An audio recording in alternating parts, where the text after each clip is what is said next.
Innal hamdalillah nahmaduhu wa nasta'inu wa nastaghfiruh wa na'udzubillahi min shururi anfusina wa min sayyiati a'malina man yahdihillahu fala mudhillalah wa man yudlilhu fala hadiyalah. Asyhadu an la ilaha illallah wa asyhadu anna Muhammadar Rasulullah. Allahumma shalli ala Muhammad wa ala ali Muhammad amma ba'du. Alhamdulillah, kita bertemu pada pertemuan materi pendidikan Pancasila dan kewarganegaraan.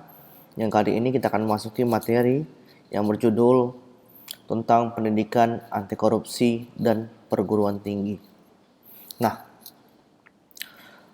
kalau kita lihat, korupsi ini sudah sangat meluas dan sistemik yang merasuk kepada semua sektor di berbagai tingkatan dan juga maupun tingkatan daerah maupun tingkatan dari pusat sekalipun.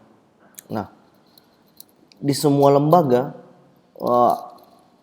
di semua lembaga negara, khususnya eksekutif, legislatif maupun yudikatif, nah itu terjadi. Oleh karena itu, karenanya apa? Karena korupsi ini digolongkan sebagai kejahatan yang luar biasa, atau dalam bahasa Inggrisnya bisa disebut sebagai extraordinary crimes. Nah, extraordinary crimes atau kejahatan luar biasa itu diambil dari kata ordinary bahasa Inggrisnya, yang berarti mewah atau luar biasa. Nah, atau istilah lainnya itu bisa disebut sebagai excellent. Nah, extraordinary crimes sendiri ini adalah kejahatan tingkat tinggi ya, termasuk kejahatan tingkat tinggi. Dan kejahatan yang dimaksud adalah kejahatan yang umumnya dilakukan oleh dengan siasat, kemudian setelah dengan siasat dengan sangat rapi. Nah, kemudian dia terencana dan juga akan sangat susah membongkar tingkat kejahatannya atau membongkar kasusnya tersebut. Nah, inilah yang disebut istilah dengan biasa didengar sebagai kejahatan kerah putih. Kerah ini kerah baju ya, kerah putih bukan kerah monyet, tapi kerah baju. Kerah putih yang berarti yang dilakukan oleh pejabat tinggi. Nah, seperti itu. Nah, baiklah, inilah sedikit penjabaran tentang bagaimana korupsi itu sudah berakar. Nah, ini ada satu video yang kita akan saksikan dalam materi ini sebelum kita mulai pertemuan materi lanjutannya. Last week I was in Indonesia. I met President Jokowi. He asked me to ask Singapore companies to invest more in Indonesia. They need infrastructure, they have projects, they want Singapore companies to come in. We are already Indonesia's biggest foreign investor. They are 50 times bigger than us, 250 million people. From time to time they remind us of that. But to make investments, to help with the economy, they think, well, this little guy, he can make a contribution, he can help us. That's not bad. Nah, itu adalah potret dari negara kita dengan negara Singapura. Negara kecil yang negara kita 50 kali lebih besar pada negara mereka, negara Singapura, tetapi kita belum mampu, tapi kita selalu mengharap dan bantuan sebagai investor oleh Singapura tersebut. Nah, ini adalah menjadi PR untuk adik semua, bagaimana perbandingan antara 50 kali lebih besar negara Indonesia dibandingkan negara Singapura dalam sumber daya manusianya. Nah, mungkin nanti bisa dibuat tugas khusus ya sebelum melanjutkan materi yang lain, bagaimana perbandingan antara kualitas sumber daya manusia dan kualitas sumber daya alam, dan mengapa kita mengharapkan investor negara yang tidak besar dan bahkan 50 kali lebih kecil dibandingkan negara Indonesia, Republik Indonesia ini. Nah, itu dibuat dalam bentuk paper ya. Oke, kita lanjutkan lagi. Nah, di sini ada pesan sebelum kita lanjutkan kuliah, bagaimana jika kita, maknanya, hikmahnya, jika kita tidak pernah merasa memiliki, kita tidak akan pernah merasakan sakit karena kehilangan. Nah, itu yang pasti. Jadi ketika kita tidak pernah merasakan memiliki, kita tidak akan merasakan kehilangan. Dan lanjut yang kedua, setelah kita tidak memiliki, orang yang kesibukannya sudah tepat dalam hal-hal yang memang penting, ketika dia sibuk dengan hal yang penting, pengembangan diri dia, iman dia, takwa dia, maka dia akan sulit galau dengan hal yang tidak penting tersebut. Nah, itu paling penting. Dan yang terakhir, kalau mau sama nih, kita kembali pada diri kita masing-masing. Kalau mau sama, samalah dengan yang hebat. Kalau mau beda, bedalah dengan yang jelek. Nah, itu yang paling penting dalam prinsip kehidupan kita. Nah, baiklah, kita lanjutkan lagi pertemuan kita. Korupsi. Nah, ini ada perkembangan dari tahun 2017, 2012, 2013, 2014, 2015 hingga 2016. Nah, dalam TII singkatannya atau Transparansi Internasional Indonesia menyatakan adalah indeks persepsi korupsi. Nah, IPK itu indeks persepsi korupsi yang terjadi ya. Nah, korupsi perception index. Nah, jadi korupsi perception index Indonesia atau CPI dan Transparansi Internasional adalah sebuah organisasi internasional yang bertujuan memerangi sumber korupsi dalam dunia politik. Nah, survei dari Transparansi Indonesia ini atau TPI ini, survei yang dari 2011 hingga 2016, tentu berbentuk indeks persepsi korupsi atau IPK pada tahun 2004. Ada banyak yang ditemukan fakta dan diungkapkan bagaimana Jakarta adalah kota yang paling korup di tanah air ini. Nah, disusul Surabaya, disusul Medan, disusul Semarang, dan terakhir Batam. Nah, ini adalah bentuk dari perkembangan tahun ke tahunnya ya.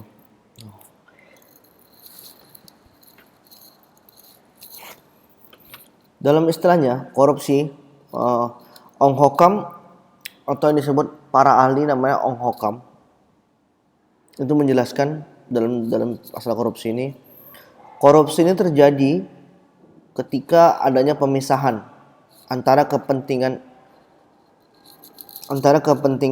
keuangan pribadi dan kepentingan keuangan jabatannya. Nah, korupsi itu Ong Hokam menjelaskan itu, Ong Hokam ya.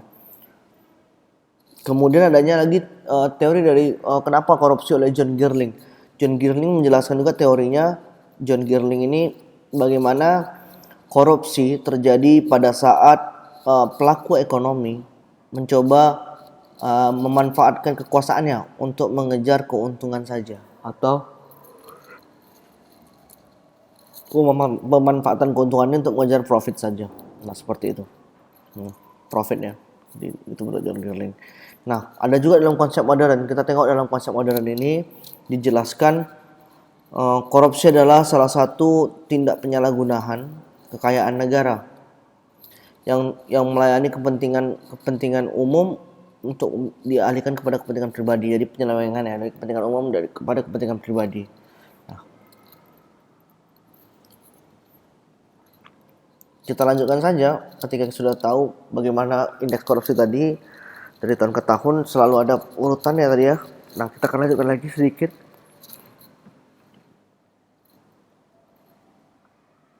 Dimensi korupsi dan halangan besar pemberantasan korupsi. Nah, kalau kita lihat dimensi korupsi ini menurut Ong Hokam yaitu ada dua jenis, yaitu tingkat atas dan yang kedua adalah tingkat ke bawah.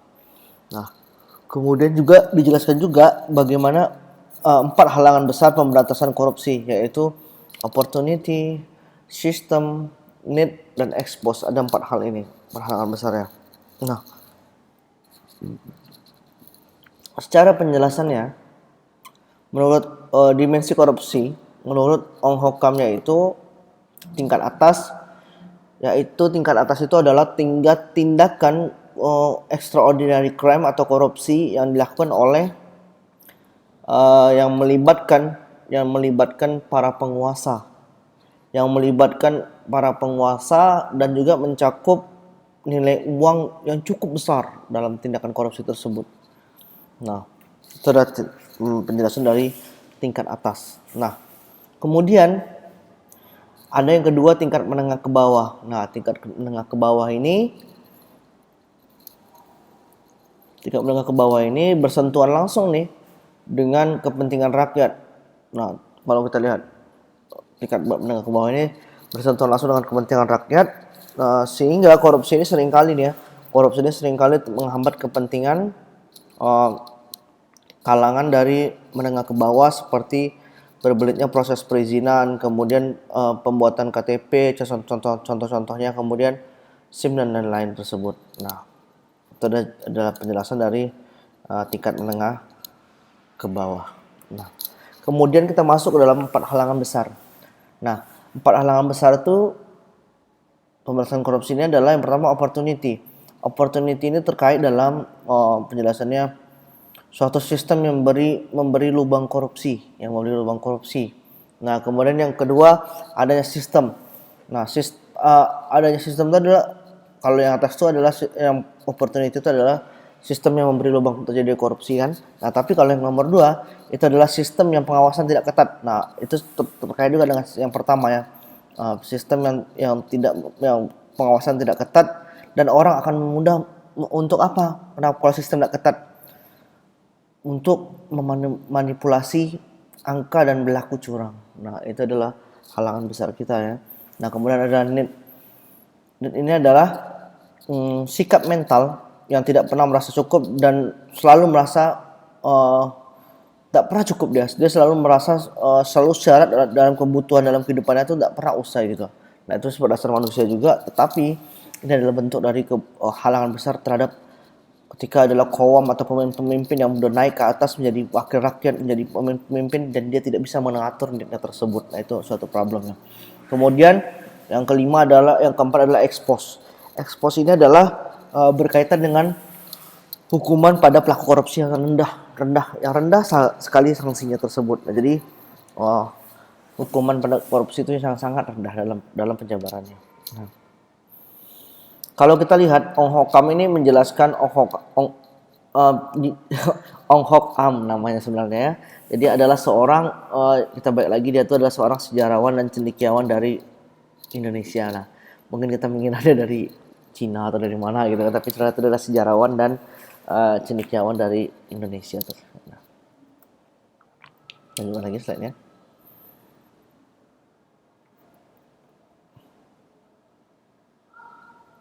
Nah, kalau kita lihat dampak korupsi pada tataran perekonomian, ada dua, ada ekonomi makro, ada tataran ekonomi mikro. Nah, kita bahas dulu dari ekonomi mikro. Yang pertama adalah menurutnya kualitas taraf kehidupan rakyat. Rakyat itu berkurang, apalagi di saat pandemik ini ya. Korupsi dana bansos, korupsi apapun itu yang baru terbuka bansos ya. Kemudian ekonomi yang menurun. Nah, itu sebenarnya kalau sebelum ada pandemi juga karena korupsi ini juga kualitas taraf hidup kita akhirnya sudah menurun juga gitu. Nah, kemudian sulitnya upaya masyarakat memperoleh pendapatan ekonomi. Nah, kemudian meningginya pola pengeluaran masyarakat. Nah, yang ketiga tuh. Jadi kita ini harus bela negara. Salah satunya apa? Salah satunya mencintai produk dalam negeri.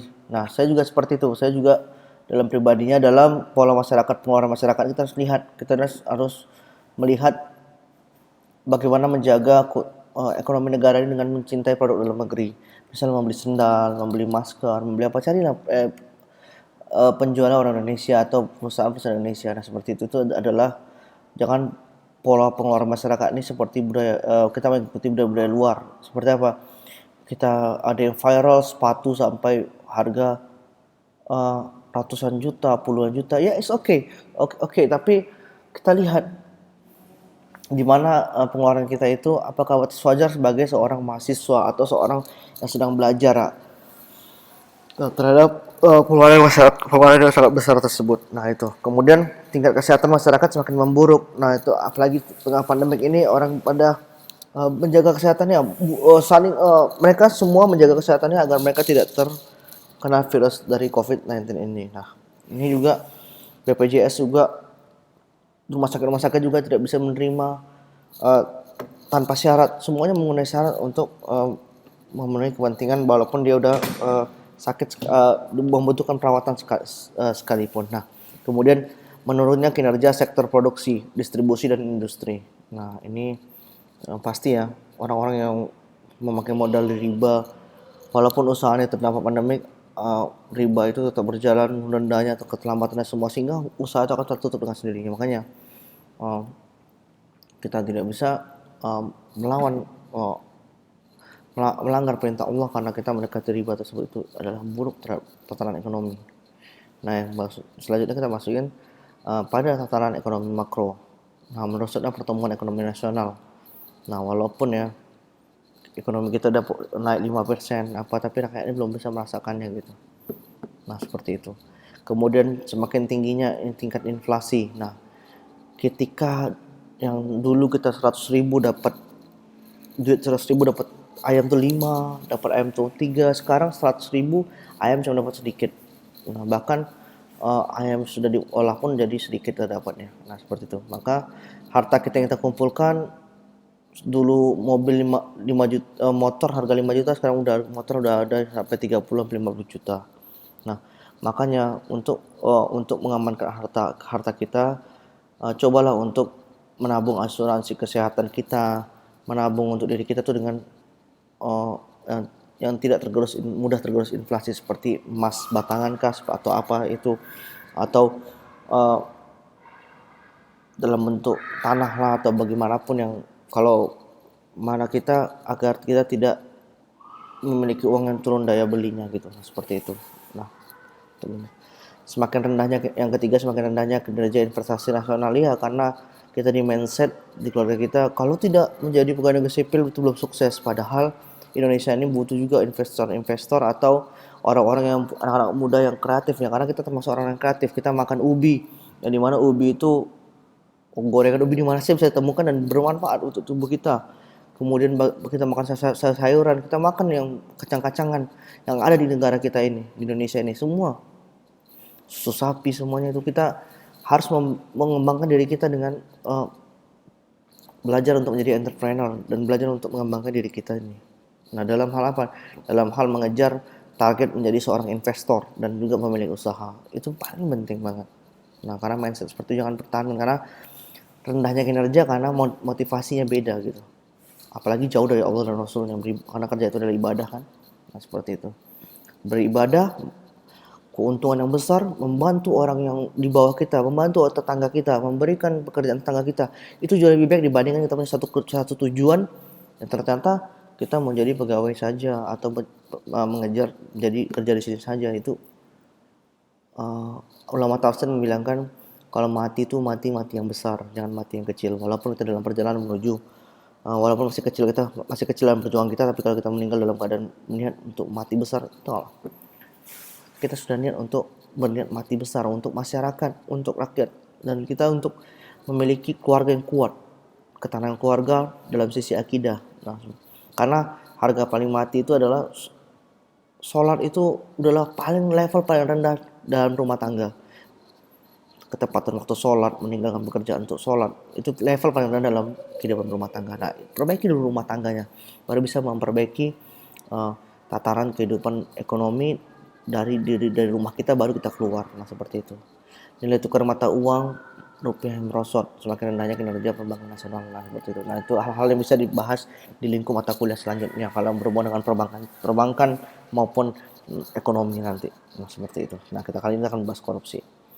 Nah, tengok aja nih dampak dari korupsi ini. Dampak dari korupsi ini di bidang ekonomi ini, negara ini, kalau dampak korupsi ini, negara mengalami kerugian yang sangat besar.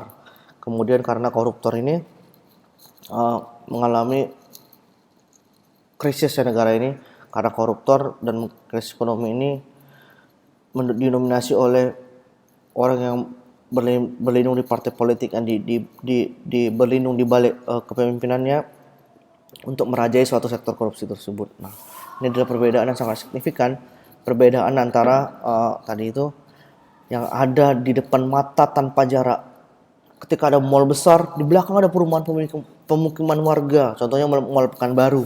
Belakangan tengok tuh pemukiman warga tidak ada juga yang belum layak seperti mall, terus mobil mewah, pakai sepeda, ada yang kolam renang, ada yang mandi di kali. Jadi ini adalah perbedaan yang tampak di depan mata, yang rakyat miskin semakin miskin karena korupsi, kemudian negara ini mengalami kericuhan karena akibat korupsi ini meluas kan. Nah seperti itu, PHK sepihak oleh Omnibus Law, aturan-aturan cipta kerja ini.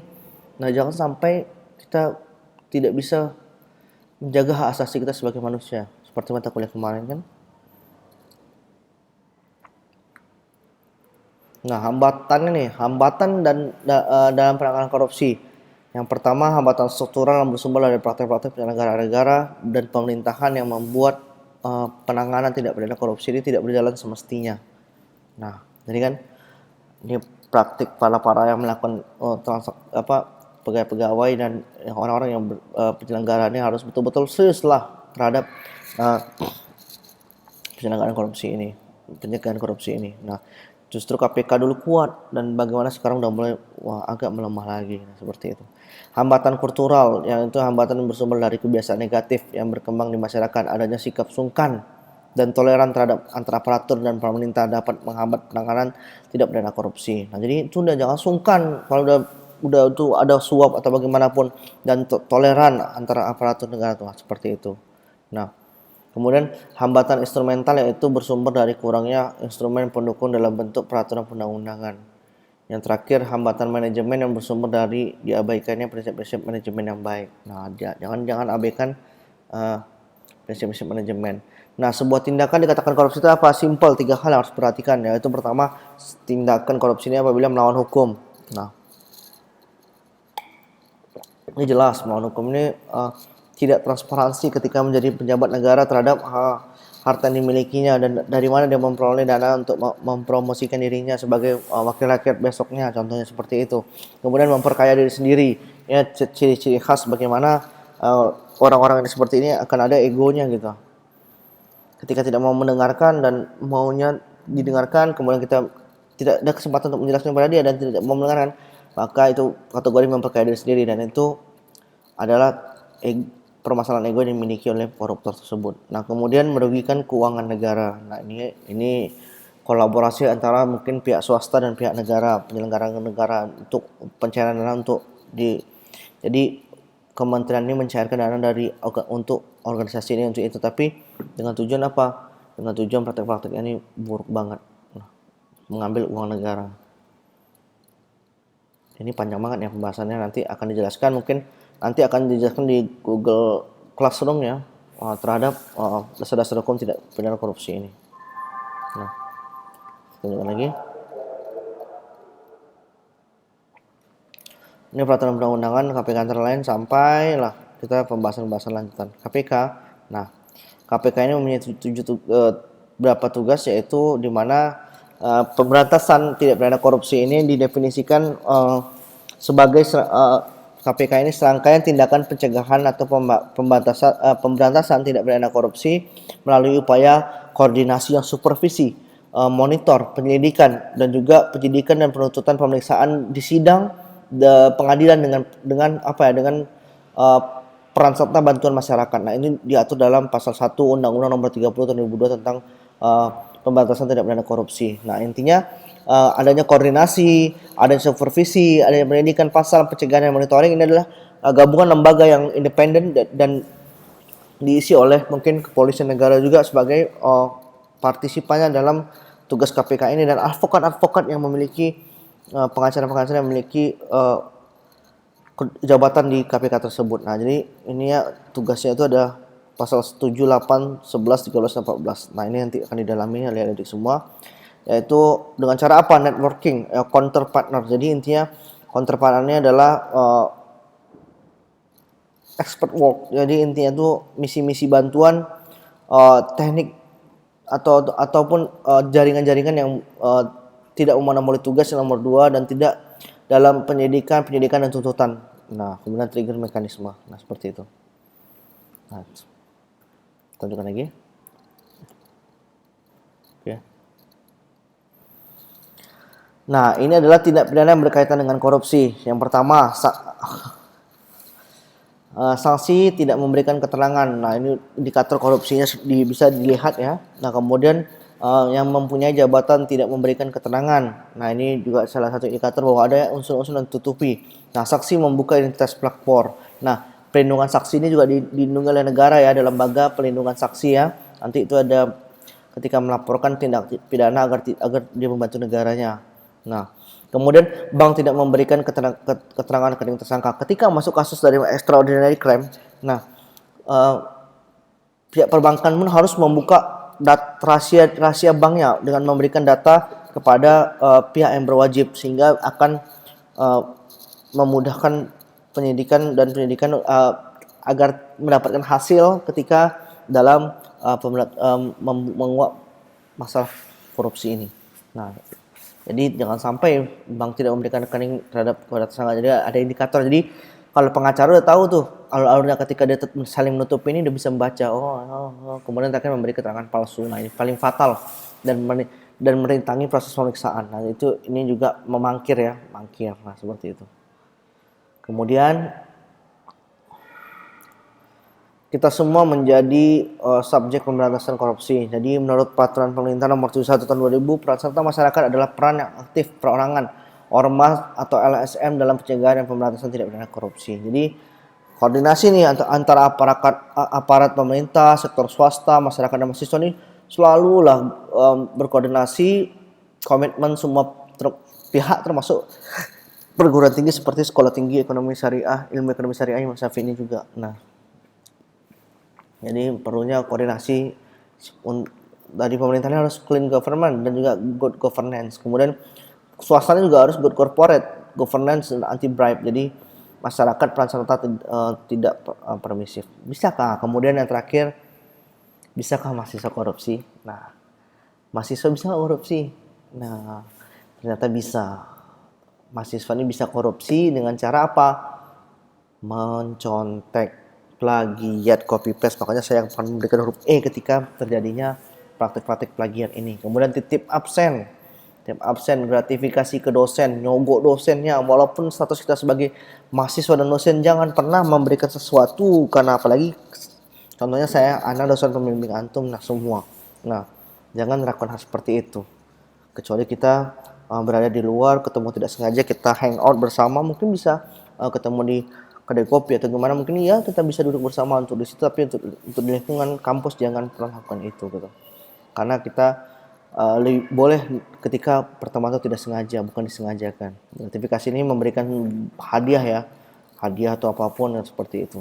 Kemudian LPJ fiktif, ketika BEM itu membuat laporan acara fiktif dananya segini tapi buat segini, wah itu udah belajar dari kampus itu korupsi berarti. Kemudian kwitansi dan cap palsu kegiatan, nah ini juga jangan pernah lakukan oleh apalagi kita kampus syariah, bukan? Nah, itu harus dihindari. Nah, gratifikasi itu diatur dalam pasal 12 Undang-Undang Nomor 2 Tahun 2001 tentang gratifikasi. Juga diaturkan juga gratifikasi adalah pemberian dalam arti luas ini, pemberian hadiah, pemberian biaya tambahan atau fee, kemudian barang atau pemberian diskon dalam suatu kemudian komisi pinjaman tanpa bunga itu dengan iming-iming supaya ini saya pinjamin 2 miliar nih, tapi tidak usah balikin pakai berlebih deh, santai aja gitu. Tapi tolong saya. Alhamdulillah. Kemudian juga fasilitas penginapan dikasih gratis. Nginep sini aja, hotelnya mewah kok. Mewah gini, nginep sini aja. Dia selalu diiming-imingi seperti itu gitu. Karena nanti saya akan jelasin masalah gratifikasi ini. Nah, sekarang kita bahas gratifikasi, kita tahan dulu, kita tunda dulu, akan dibahas di Google Classroom. Nah, bagaimana integritas dibangun dan diasah di kampus. Nah, yang pertama dia harus melihat dulu tanggung jawabnya. Unkek menjelaskan bagaimana mengamankan budaya integritas dan pencegahan korupsi adalah tanggung jawab bersama dari seluruh anggota masyarakat, termasuk korporasi, lembaga masyarakat, media, pemerintahan, dan institusi pendidikan. Jadi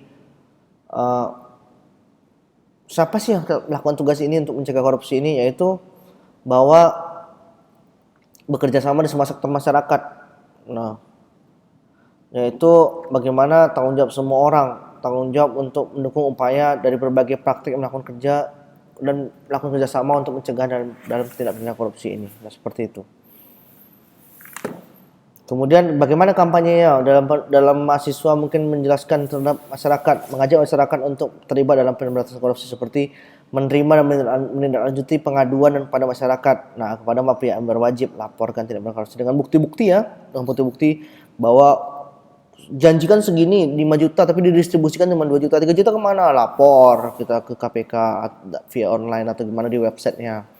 Nah, tapi atas nama pemerintahan ya, misalnya dinas ini kayak begini ya, nah seperti itu dilaporkan ke websitenya, nah, seperti itu.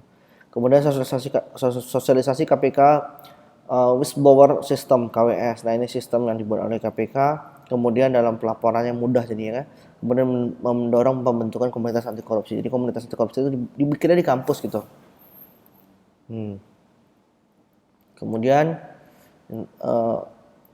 bagaimana peran kita sebagai kampus atau perguruan tinggi terhadap korupsi ini. Jadi optimalisasinya melalui pendidikan perguruan tinggi, pendidikan, penelitian dan pengabdian masyarakat. Nah, kampus ini sebagai apa? Inkubator pembentuk dan pengawal pemimpin anti korupsi dan berintegritas. Nah, seperti itu. Nah, itulah. Jadi, apa saja sih cara bekerja sama dengan KPK, dengan kampus, nah, MOU atau kerjasama atau kesepahaman dengan ada 86 universitas. Kalau saya di Unri dulu, Universitas Riau dan Anti Corruption Summit. Jadi kegiatan apa saja bisa dilakukan setelah itu? Pendidikan anti korupsi, pengembangan materi dan promosi, anti korupsi, kampanye, sosialisasi, kajian dan riset tentang eksaminasi, penelitian, perkara tipikor, bedah kasus, perkara tipikor, perekaman persidangan tipikor, kemudian link perpustakaan, kemudian pembentukan pusat kajian anti korupsi dan kerjasama. Nah, itulah sumber-sumber data yang akan dipakai dalam pengembangan kita, hasil kajian, rekam sidang, komitmen global, nah seperti itu. Kemudian mahasiswa sebagai agen of change, di mana pemuda sebagai agen perubahan teladan anti korupsi, yaitu penyebar virus anti korupsi, kontrol sosial, gerakan moral dan pressure group. Jadi kontrol sosialnya adalah mahasiswa ini sebagai kontrol sosial, yaitu merupakan suatu mekanisme untuk mencegah penyimpangan sosial dan mengajak kepada dan mengarahkan masyarakat untuk berperilaku dan bersikap sesuai dengan norma dan nilai yang berlaku. Dengan adanya kontrol sosial ini, kita bisa melihat baik yang diharapkan kita mampu meluruskan bagaimana anggota masyarakat yang berperilaku menyimpang menjadi yang membangkang menjadi lurus lagi. Kemudian apa? Dengan cara apa? Dengan cara pengendalian sosial, ada dua tuh. Pengendalian sosial secara lisan, yaitu persuasif. Nah, kemudian pengendalian sosial persuasif yang kedua adalah pengendalian simbolik. Lisan tuh adalah pengendalian lisan yang diberikan tuh menggunakan bahasa lisan dan mengajak anggota kelompok sosial untuk mengikuti peraturan yang berlaku misalnya. Kemudian pengendalian simbolik yaitu dengan cara pengendalian spanduk, poster ataupun melalui gambar, tulisan dan iklan yang lain-lainnya. Nah, seperti itu. Dan yang ketiga adalah pengendalian kekerasan, yaitu coercive. Coercive itu bagaimana, seperti apa, Pak?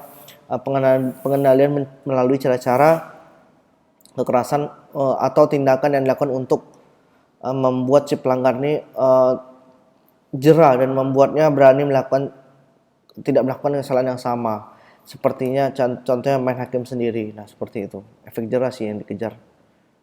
Nah, sudahkah Anda mensosialisasikan anti korupsi di lingkungan kampus? Coba bagaimana cara adik-adik semua ini membuat flyer, spanduk, tulisan pada tugas hari ini untuk mensosialisasikan anti korupsi di lingkungan kampus. Buat spanduk, flyer-flyeran dalam bentuk media-media aplikasi apa saja yang dibuat. Nah, coba tugas itu dikumpulkan dalam Google Classroom nanti ya. Kemudian membangun organisasi mahasiswa yang profesional, transparan, dan akuntabel, dan mengkampanyekan anti korupsi ke masyarakat sebagai bagian dari pengabdian masyarakat. Nah, kemudian mengawal pelayanan publik dan transparansi pada pemerintah. Jadi, tugas adik-adik semua pada pertemuan hari ini adalah bagaimana membuat flyer anti korupsi di lingkungan kampus atau lingkungan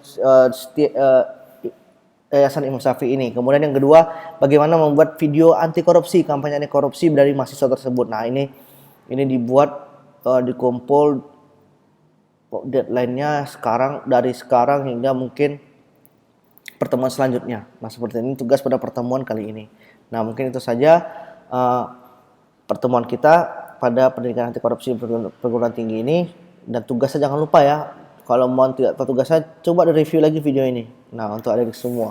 Jadi ini adalah majelis kita akan tutup lagi setelah kita buka dengan doa kafaratul majelis. Tapi sebelum itu saya akan menyampaikan bagaimana diri kita dalam perubahan kita. Jadi sebagian orang menampakkan diri mereka itu sebagai penasihat dan menjaga benteng agama yang paling peduli nampaknya, dan juga bagaimana menjaga masyarakat dari suatu kesesatan mereka itu. Dia merasa menampakkan diri sebagai penasihat, tapi sayangnya terselip di hati orang-orang jangan sampai seperti kita ya. Jangan sampai dalam hati kecil kita tuh disengaja atau tidak ingin menjatuhkan saudaranya. Jangan pernah untuk beragama menjatuhkan saudara, tapi rangkullah dia, cerita bersama dia, dan juga bersama-sama menuntut ilmu. Nah, seperti itu. Jadi mungkin itu saja. Kita akhiri doa dengan doa kafaratul majelis. Subhanakallahumma wa bihamdika asyhadu an la ilaha illa anta astaghfiruka wa atubu ilaik. Assalamualaikum warahmatullahi wabarakatuh. Ya, kita beralih ke Google Classroom dan penjabaran tugas-tugas di Google Classroom.